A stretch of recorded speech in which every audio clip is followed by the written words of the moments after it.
Question 4, integrate the sine square root of x dx. Alright, so the first thing you want to do is u sub the square root of x.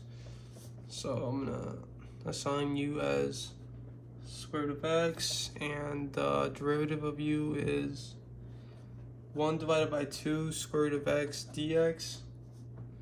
And writing du in terms of dx is 2 square root of x du.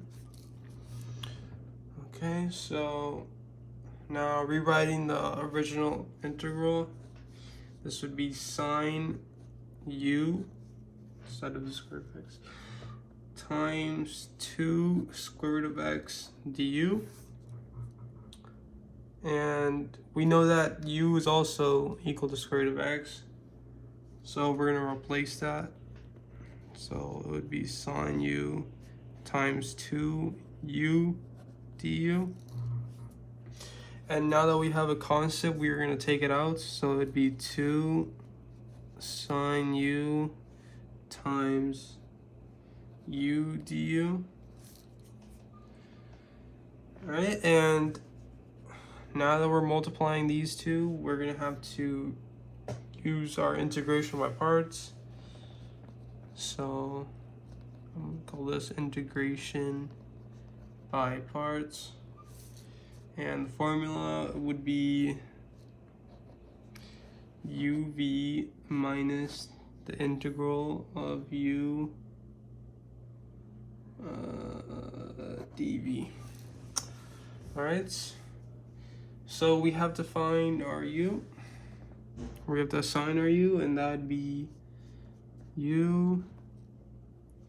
Our dv is sine u. So the integral, the derivative of u is just 1. Okay, and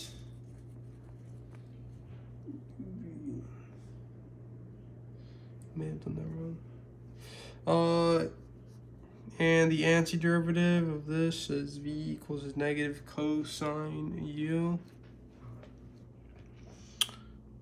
Okay, so pulling this down and rewriting it would be u negative cosine u minus 1 times cosine u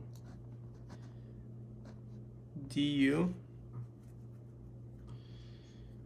And always keep track of your constant. So simplifying this, it would be negative u cosine u negative the integral of negative cosine u du. Okay, and now pulling this down, pulling the constant down and multiplying this by this. Okay.